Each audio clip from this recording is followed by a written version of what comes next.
এই বিগ লাইটা হচ্ছে এই বুলেট থিওরি বা হাইপোডার্মিক নিডল থিওরির অন্যতম প্রধান চালিকা শক্তি।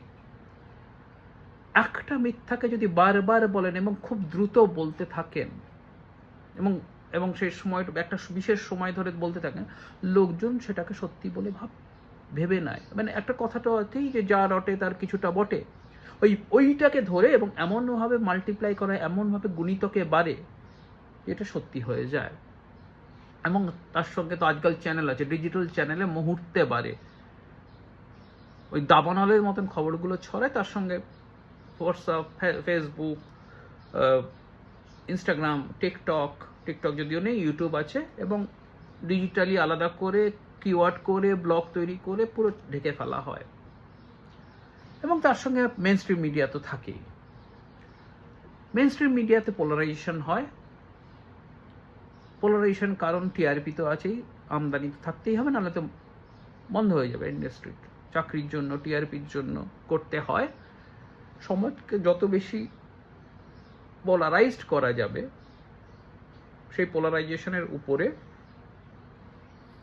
দ্বন্দ্ব তৈরি করা গেলে সেখানে বাড়ে ব্যাপারটা। ঝগড়া হলে মানুষ ভিড় করে, দেখবেন আবেগ কাজ করে। আবেগ মানেই হচ্ছে বেসিক ক্লিক, যে কোনো কান্নাকাটি। আমি না, এটা আমার নিজস্ব দেখা, আবেগপূর্ণ আবেগ ঘন পোস্টে কেউ দুঃখ বিলাস করছেন বা সত্যি সত্যি দুঃখ হচ্ছে, সেটা নারেট করছে, আমার নিজের পোস্টেও হয়েছে, সেখানে ক্লিক বেশি পড়েছে, মানুষ আবেগী, এবং সেই আবেগগুলো নিয়ে খেলা করা হয় মিডিয়া, এবং ভয়ের আবেগ, দুঃখের আবেগ, এসব নিয়ে করা হয়। এবং আর একটা হচ্ছে ডিস্ট্রাকশন টেকনিক। দেশে বা সমাজের আসল সমস্যাগুলো থেকে চোখ সরিয়ে নেওয়া যায় এবং তুচ্ছ বিষয় তুলে ধরা হয় চোখ সরানোর জন্য। তুচ্ছ বিষয় যেগুলো নিয়ে চট করে মানুষ রিয়াক্ট করবে, কিন্তু আসল সমস্যাগুলো থেকে চোখ সরে যাবে। আমি সমস্যাগুলো ধরছি না, সমস্যাগুলো আপনারা কমেন্টে লিখবেন, লিখে জানাবেন যে সত্যি এটা হয় কিনা এবং কোথায় কোথায় দেখতে পাচ্ছেন। তা এগুলো থেকে বাঁচবেন কি করে? এক হচ্ছে সোর্স ভেরিফিকেশন করা, ফ্যাক্ট চেক যেটাকে বলে।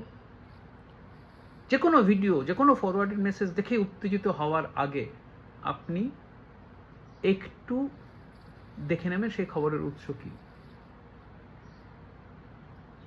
যে কোনো পোস্ট, বিশেষ করে রাজনৈতিক পোস্ট বা নিউজ ফিড দেখে রাগে ফেটে পড়ার আগে একটু হোল্ড করুন, 5 মিনিট একটু দেখুন, চুপ করে দেখুন, ইমিডিয়েটলি